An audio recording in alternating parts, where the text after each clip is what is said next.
não estou entendendo o que está pesquisando desse jeito, mas vamos lá.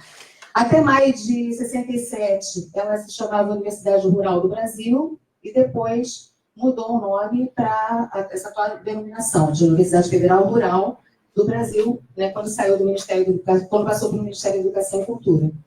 É conhecida como rural porque ela estabeleceu as bases do ensino agropecuário no país, então ela foi uma pioneira nesse campo, né? E é uma universidade hoje multicamp, ela não tem só o campus seropédica. Conta com mais de 40 cursos de graduação, mais de 35 cursos de pós-graduação e 4 cursos técnicos aqui no setor, que é o Colégio Técnico do Ensino Médio. Tá? Então, tendo essa rápida apresentação e explanação da Rural, eu queria perguntar aos candidatos se todos já ouviram falar na CAPES, ou quem não ouviu falar, se poderia levantar o braço. Quer saber o nome? Não, nunca ouviram falar na CAPES? Já ouviram falar e não sabem o que é? Tá. Isso é uma coisa importante para a gente estabelecer aqui uma questão que é a qualidade do programa, né, e como que nós somos avaliados. Tá? Então, a CAPES é uma coordenação de aperfeiçoamento pessoal, de pessoal de nível superior, é uma fundação que é vinculada ao Ministério da Educação, né? Que atua na expansão e consolidação da pós de estricto senso em todos os estados brasileiros. Então, é importante dizer o seguinte, todo programa de mestrado, ele é avaliado pela CAPES e segue uma regulamentação que é posta por essa fundação ligada ao Ministério da Educação. Nós temos regras rígidas que nós seguimos, que vêm de Brasília da CAPES, que todas as universidades se submetem a elas, que têm os cursos de estricto senso, e que nós, portanto, também estamos ligados. E aí o recorte que eu faço ali no amarelinho é na graduação estricto senso, que eu vou perguntar para vocês, né, qual é a diferença entre estricto senso e o lato senso. Quem sabe? Dos candidatos, que quer dar uma explicação. É o super alto, né? Lato senso. O lato senso, para mim, é uma pós-graduação comum, né? Por exemplo, eu fiz em finanças, tem gestão em várias áreas. Estricto senso, aí você vai para uma área acadêmica, de fato, né? Um mestrado que é reconhecido, né? O estricto senso, quer dizer, seria mestrado, na verdade, lato senso uma pós, assim. Sim, faz todo sentido. A gente vai tentar apresentar um pouquinho mais essas especificidades de cada um. E isso é muito importante porque o aluno, ele tem que ter muita clareza com relação à pós que ele quer fazer. Ele quer fazer um curso de pós-graduação, lato sensu, ou ele quer fazer, de fato, buscar um título de mestre, né? Essa decisão vai impactar na vida dele por 2 anos. Então, é um compromisso que ele assume por 2 anos. Então, se não tem essa clareza, o que acontece? O aluno pode optar por um curso lato sensu e depois se arrepender porque investiu e o que ele queria era o título, uma titulação de mestre, entrar na pesquisa científica, e vice-versa. Ele pode entrar no mestrado, tem um trabalho enorme, porque o processo seletivo é muito rigoroso, e depois ele se arrepender e se desligar, o que é um custo, porque ocupa uma vaga de um aluno que poderia estar ali com mais interesse e tudo, né? Então, é muito importante a gente ter essa clareza, e a gente percebe que muitos alunos querem fazer o mestrado, mas não têm essa clareza da diferença, tá? Então, apresentando as diferenças entre um e outro, MBA, lato sensu, né? Primeira coisa, não é avaliado pela CAPES com essa rigidez e esse controle, né, que os cursos de mestrado, de doutorado possuem, tá? Então, segundo ponto, MBA, ou curso de pós-graduação lato sensu, é um curso de especialização, de até 360 horas. Então, esse já é um divisor. O que ele confere? Um certificado de capacitação. O objetivo é a atualização de conhecimento vigente e gestão. Você vai atualizar. O que vai acontecer com o aluno de pós-graduação? Tem um professor que vai fazer exposição, uma aula expositiva, né? E os alunos recebem essas aulas. Então, é bem um esquema de aula mesmo, de talvez algum trabalho final de curso, mas não tem produção de pesquisa científica, né? E a capacidade de quem termina, que a gente chama de egresso, é quem conclui o curso, é de desenvolver uma visão global sobre as principais práticas, porque ele atualizou o conhecimento dele, e uma visão generalista, tá? Do ponto de vista de um curso stricto sensu, eu não estou falando aqui de doutorado, eu vou falar agora do mestrado e do mestrado profissional, é um curso que não é de especialização, ele é de qualificação. Já tem uma mudança aí. E, principalmente, se no lato sensu ele é até 360 horas, para se fazer um mestrado, é a partir de 360 horas investidas no curso. No nosso caso, especificamente, o nosso programa, no regimento novo, que nós fizemos uma alteração recente, é de 420 horas para se concluir o curso. O que ele confere? O título de mestre. Não é uma certificação de capacitação, é um título, é uma titulação, é um grau. Quais são os objetivos? Percebam a diferença. Aprofundar questões e problemáticas de gestão e estratégia com o domínio do método científico. Então, a metodologia científica ela é fundamental para esse aluno. Ele tem interesse de ser pesquisador. Ele é um aluno, mas ele produz conhecimento, ele produz informação, dados, análise de dados. Então, ele investe né, nesse domínio do método científico para a geração de conhecimento. Forma e desenvolve profissionais de alto nível em gestão para atuação nos setores produtivos e acadêmicos. A modalidade profissional, ela, no caso, tem esse papel de gerar um impacto social através da formação humana. Esses alunos, ex-alunos, os egressos que saem dos cursos, o ideal é que eles se coloquem no mercado de trabalho, ou sejam promovidos para postos de liderança, ou até que façam migração para a carreira acadêmica, como muitos fazem. Né? O mestrado profissional ele tem essa possibilidade. Tá? As capacidades do egresso que concluem o mestrado é de compreensão e avaliação de modo crítico de técnicas e ferramentas de gestão. Diagnosticar e analisar cenários e problemáticas e oportunidades e interpretar a realidade. Por quê? Ele não só vai produzir pesquisa e aprender o método científico, como ele vai ter um grau de leitura de teorias do estado da arte, do que se produz naquele campo, que ele vai ter um domínio daquele campo que ele escolheu estudar. Tá? Por isso que é tão importante verificar direitinho qual é o projeto que vai ser desenvolvido, se esse projeto tem aderência às linhas de pesquisa do programa, quem é o orientador, que no caso se identifica mais. Por quê? Porque você vai buscar fazer uma pesquisa daquilo que você gosta, daquilo que você precisa para a tua realidade organizacional. Né? Então, o aluno que pensa assim, eu vou fazer, eu gosto de, sei lá, de marketing, mas tudo bem, eu vou fazer em outra área, vou fazer numa área de gestão do conhecimento, porque é o que tem vaga. Isso não existe, porque você não consegue desenvolver adequadamente a pesquisa. Então, tem que ter essa possibilidade de desenvolver o que realmente está precisando e o que gosta. Vamos voltar um pouquinho para a CAPES, porque tem mais coisa para a gente falar sobre isso. Né? Tem, então, um vínculo institucional do mestrado com a Universidade Federal Rural do Rio de Janeiro e com a CAPES, tá?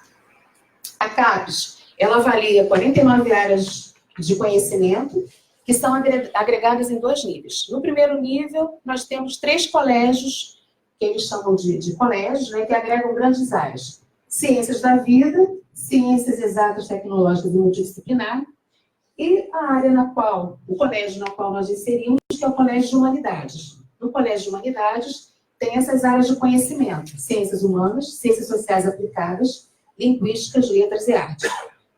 Os cursos de administração estão ligados à área de ciências sociais aplicadas, que faz parte do Colégio de Humanidades. Tá?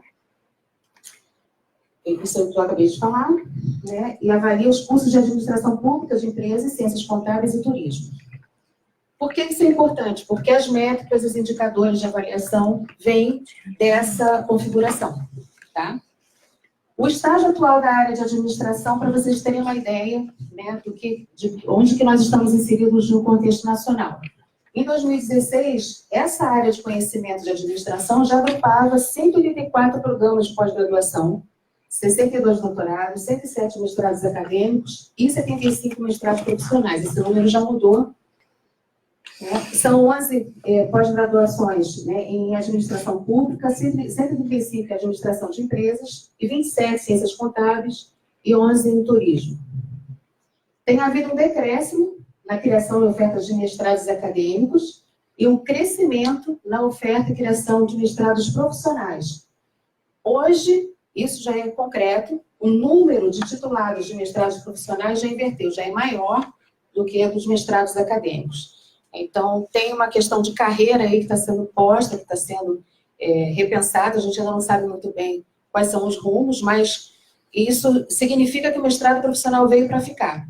Tá? No Brasil, de todas as áreas, a gente tem hoje, se eu não me engano, em torno de 600 cursos de mestrado profissional em todos os colégios que foram apresentados inicialmente.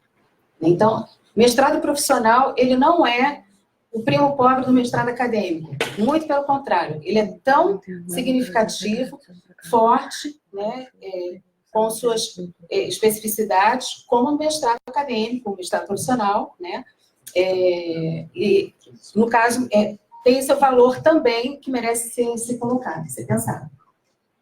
57% dos mestrados profissionais são de universidades privadas, egressos e 45% dos programas de pós-graduação. Tem uma forte concentração de matrículas nas regiões sul e sudeste. O que isso significa? Que como nós somos avaliados e analisados o tempo todo pelo Ministério da Educação por meio da CAPES, possivelmente as novas proposições sejam de abertura de cursos em outras regiões que são mais carentes. Então, assim, de pensar soluções para isso. A gente já tem uma concentração aqui nessa região sul-sudeste, uma boa oferta, né? Então, institucionalmente, né, no contexto, pode ser que a gente não tenha mais essa expansão nessa região onde nós atuamos. Tá? Então, assim, o nosso programa ele é fundamental porque já está estabelecido, tem 18 anos de atuação, esse mestrado foi criado no ano 2000, então ele tem uma longa história e isso tem um valor incrível, né, que a gente precisa considerar. Então, voltando à modalidade stricto sensu, aí eu pergunto qual é a diferença entre o mestrado acadêmico e o mestrado profissional. Quem quer arriscar falar? Emanuel, não. Você é do curso, Ana Bolas. Ele está oferecendo o microfone, estou brincando com você. Alguém quer? Senão a gente apresenta aqui, não tem problema. Vamos lá. Qual é a diferença de propósitos? No mestrado acadêmico, é formar pesquisadores profissionais com foco na academia e formar docentes, ok? E no profissional? Formar profissionais capacitados, veja a diferença. Lá é pesquisador profissional, aqui a gente está buscando quem está no mercado de trabalho. São profissionais capacitados para pesquisa, desenvolvimento e inovação no mercado de trabalho. Então, a ideia é que são pessoas que venham fazer um mestrado profissional para mudança de uma realidade. Façam uma intervenção na realidade, né? E fazer essa mudança, essa proposição de mudança.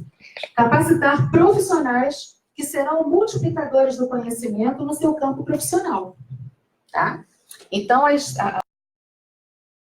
que vai ser pesquisada, o projeto que vai ser pesquisado é fundamental, porque você vai ter um papel relevante naquele campo.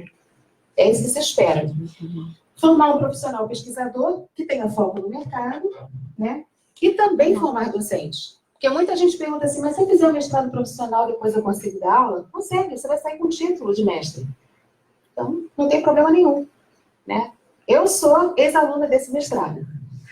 Tá? Então, assim, também acho que isso é importante compartilhar com vocês. Então, precisa se ressaltar que a pesquisa científica é relevante nas duas modalidades de mestrado, seja ela profissional, seja ela acadêmica. O que vai unir essas duas modalidades, né? O que une e o que diferencia mestrado profissional e mestrado acadêmico? O que une é o desenvolvimento da pesquisa científica. E o que diferencia? É o perfil do aluno. O perfil do aluno do mestrado profissional é um perfil que eu acho até, gente, assim, sem querer puxar a brasa para minha sardinha, né? Mas eu acho que é um perfil que é mais exigido do aluno do mestrado profissional, porque ele precisa teorizar, pesquisar e produzir soluções sociotécnicas. No mestrado acadêmico, ele faz toda essa reflexão fundamental, né? Mas a aplicabilidade ela não é tão exigida como no mestrado profissional. Os programas de final de curso do mestrado profissional demandam a aplicabilidade do seu projeto de pesquisa. Tá? Então, essa exigência no mestrado profissional ela é bem forte. Então, o perfil do aluno, o trabalho de final de curso, que é a dissertação, né? A dissertação do aluno do mestrado profissional, o último capítulo é uma solução sociotécnica, uma proposição de aplicabilidade do seu projeto. O perfil dos docentes também é diferente, porque assim, os docentes do programa, eles são chamados para consultorias, eles ou têm um passado em empresas da iniciativa privada, né? E aí, de novo, vou dar o meu exemplo mesmo. Eu, antes de vir para a universidade, eu trabalhei na Editora Abril, trabalhei com Pneus Bristol. Então, assim, tenho essa passagem por organizações também. E esse é um pouco do perfil dos docentes, que também fazem consultoria, seja na iniciativa pública ou na privada. Né? Um outro aspecto é a ênfase na aplicabilidade e inserção social dos projetos. A questão de financiamento, que se espera que nós, nos mestrados profissionais, tenhamos essa capacidade de atrair investimentos, parcerias com empresas para fazerem pesquisas conosco, em cátedras, em modelos de convênios diferentes. E, por último, a produção acadêmica e tecnológica. Né? A produção de conhecimento, o desenvolvimento desse aspecto intelectual está muito orientado para uma aplicabilidade tecnológica. Tá? Pois bem, resumindo, o mestrado profissional tem a proposta de ser um curso aplicado, com ênfase na qualificação de alto nível e que provoca impacto socioeconômico em 3 níveis, local, regional e nacional. Alguns projetos poderão ser feitos em um município, em uma organização, às vezes em uma região um pouco maior, né, ou até mesmo pegando dados maiores e dados nacionais. É importante trazer para vocês ainda a questão do debate sobre os mestrados profissionais, né, que durante muito tempo não se sabia muito bem o que era um acadêmico, o que era um mestrado profissional. Então, demorou um tempo para amadurecer essa questão, né? São algumas definições que são colocadas pelo Fórum dos Mestrados Profissionais, que promove o encontro anual e reúne, agrega mais de 500 cursos de mestrado profissional no Brasil inteiro. E eles colocam essa definição aqui. Mestrado profissional é uma modalidade diferenciada, porém da mesma espécie de mestrado, e como tal deve se caracterizar com todos os elementos essenciais do stricto sensu: pesquisa, ensino e extensão de forma articulada, promovendo o pensar científico em harmonia com o saber pragmático, visando sua demonstração. Então, tem um lado pragmático que é posto no mestrado profissional, que é fundamental. E o mestrado profissional convida a realizar, pesquisar o saber fazer, inovar as técnicas e os métodos, formar agentes transformadores da sociedade, para promover uma maior inserção social na própria universidade. Essa transferência de tecnologia da universidade para o mundo, para fora dos seus portões, ela é fundamental. Tirou a foto? Então, diante desse contexto institucional, qual é o nosso papel aqui no mestrado profissional de gestão estratégica? Eu fiz uma apresentação, né, eu fui trazendo dados do contexto geral, e para a gente chegar aqui nesse mestrado, nós temos que produzir ciência, que gera conhecimento, tecnologias, que geram inovação, e novas técnicas de gestão e estratégia, que trazem a arte da gestão, a arte da administração. O que une tudo isso é o método científico. A gente precisa ter um desenvolvimento científico, da metodologia científica para a produção do conhecimento. Tá? Nesses 3 pilares, nessas 3 dimensões. Então, o objetivo principal do mestrado, né, desse programa de mestrado profissional, é formar e desenvolver profissionais de alto nível em gestão de estratégia para atuação nos setores produtivos e acadêmicos, sejam de natureza pública ou privada. Tá? A pesquisa que vai ser produzida pelos alunos tem que associar a teoria com a prática, tem que demonstrar um domínio do estado da arte em matéria de estudo Então, a gente tem incentivado muito isso nos alunos. A gente tem agora um grupo de ex-alunos que está pensando em fazer um alumni, que é uma associação de ex-alunos. A gente está incentivando muito isso, uma coisa que é fundamental. E professores para troca de experiências também. Isso aqui é uma rede que a gente vai construindo, vai fortalecendo, né? E precisa odiar a procrastinação. Aquela coisa de deixar para depois, no mestrado, é um complicador enorme. Então, tem que saber trabalhar, sim, com cronograma, porque vocês viram que os prazos estão ali. Tem que aprender a trabalhar com cronograma e com foco em resultados, né? Tendo isso, tendo esse perfil, a pessoa está apta a entrar no mestrado. Eu queria fazer uma rápida apresentação da matriz curricular também, né? Nós temos 3 categorias de disciplinas, um grupo de disciplinas que são obrigatórias, com 240 horas. São 4 disciplinas fundamentais de metodologia de pesquisa e 2 de metodologia, que é uma quantitativa e qualitativa, e 2 no campo da administração, e 2 disciplinas que se chamam seminários 1 e 2. Tá? Isso depois, com calma, isso está disponível, inclusive, na nossa página, vocês podem acessar a nova matriz lá curricular, a nova estrutura curricular. Tem um outro grupo de disciplinas, uma outra categoria, que são as disciplinas optativas, e essas disciplinas eletivas, aí os alunos escolhem aquelas que são mais aderentes à sua pesquisa de campo, né? E ainda tem também o que a gente chama de tópicos especiais, que são disciplinas curtinhas, com variada carga horária, tem de 15, 30, 45, 60 horas, onde um ponto do estado da arte emergente no campo de estudo pode ser apresentado. Então, a gente pode ter uma disciplina de tópicos especiais, como, sei lá, inovação no campo de probióticos, de alimentos multifuncionais. Uma coisa que não está no currículo nas disciplinas, a gente pode trazer isso com um pesquisador de fora, e aí a gente fazer um workshop, um seminário. Então, isso também pode acontecer. E, por fim, a categoria de atividades complementares, que não computam carga horária, e são ofertadas por diferentes docentes, professores. Tem as atividades de orientação, a gente tem um evento anual, que é o Encontro Teoria e Prática, que é aberto à comunidade, aberto para alunos e pessoas de fora do programa. Nosso agora vai ser em novembro, inclusive. A gente vai divulgar direitinho na nossa página, quem quiser participar pode vir. Tem a disciplina, né, essa atividade, de estágio de docência, que, por exemplo, eu dou aula na graduação, eu posso pegar um aluno do mestrado para fazer um estágio de docência comigo nas turmas de graduação presencial. Tem a consultoria técnica, que também são trabalhos específicos em empresas que nos convidam para desenvolver projetos. E as atividades de laboratórios de pesquisa, de que os docentes têm suas pesquisas, seus campos de conhecimento, e podem ofertar essa atividade. Tá? São todas optativas, né, não computam carga horária. Tá? Sobre a dinâmica de cada período, as aulas ocorrem em sextas-feiras, de 8 às 18, né? E a gente tem sempre alertado que o sábado, ele não está no calendário, mas ele pode ser utilizado para reposição de alguma aula, alguma atividade, o desenvolvimento de alguma oficina. Então, a gente talvez tenha que precisar encaixar algum sábado, mas é uma coisa que a gente evita fazer, tá?